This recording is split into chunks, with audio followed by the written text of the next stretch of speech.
Hello, I'm Umair Khalid. I'm one of the social media editors at JACC Cardiovascular Interventions, and it's my great pleasure to welcome Dr. Rudolph, who's visiting us from Germany for ACC 2026.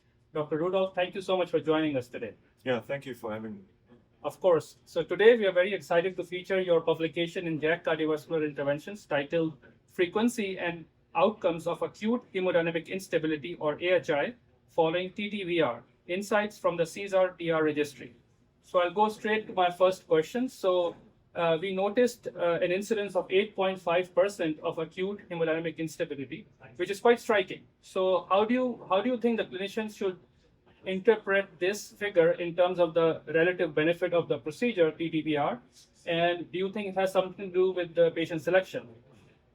So, in fact, our population was very similar to the population of the TRISCEND 2 trial. So, in terms of baseline characteristics and also outcomes. So, patients' mean age was 78 years. Most of them were female, 2/3. 92% had atrial fibrillation, and we had a high procedural success rate, so very comparable. And 30-day mortality was 3.5%. 1-year mortality was around 10%, so which is almost exactly the same as TRISCEND 2. So from this perspective, I would not say that our data indicate that there's no benefit of the therapy, because they just mirror TRISCEND 2. But 8.5% hemodynamic instability means that it's a clear warning to interventionalists to be prepared for this complication, because it just happens and you have to handle it.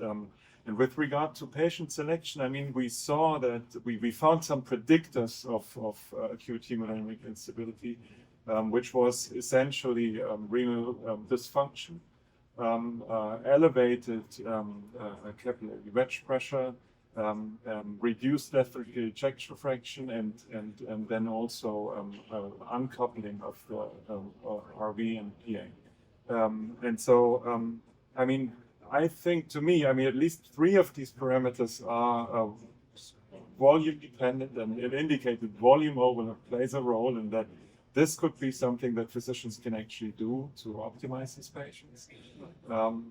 I don't think that from our data we can derive, with regard to RV function, a subgroup which should not undergo the procedure. I think for that, the event rate or the number of events was just too low to distill this out of the data. Absolutely. Thank you so much for clarifying. That actually answered my question very well. And moving on to the next thing from here is the mortality difference, which is also quite significant, the 35% difference, which is quite dramatic. So what do you think were the main drivers of mortality in your analysis? Were there evidence of the multi-organ failure, refractory shock affecting it, and did volume have to do something with that, as you mentioned? Yes, I think so. I think what is important to mention is that there were no statistically significant differences in procedural complications between the 2 groups. So particularly bleeding and also conduction disturbances were numerically a little higher in the group with failure, but it was not statistically significant. So I don't think that there's a signal there.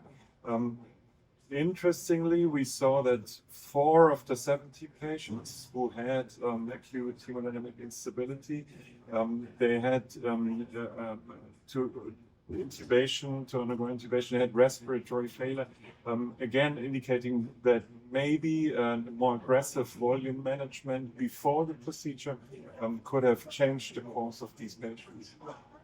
Thank you so much for your response, and that leads to my final question. In terms of any procedural methods or peri-procedural management, were there things which could be optimized to reduce the risk of acute hemodynamic instability in terms of volume optimization, MCS, or anything else that you could think of?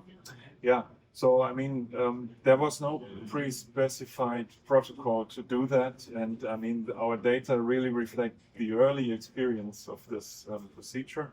But saying that volume management or volume optimization, rehabilitation emerged during the time of data assessment. So I really think this plays a role. there were no patients who were on mechanical circulatory support, and this was not performed in any of the patients. So we cannot say anything about that. I really think that unloading of the right vein filter is something that will turn out to be important, and will be very interesting to see how this maybe, hopefully, diminishes the rate of these complications in the future. Absolutely. Thank you so much for your time, Dr. Rudolph, and congratulations on your work. Thank you. Thank you.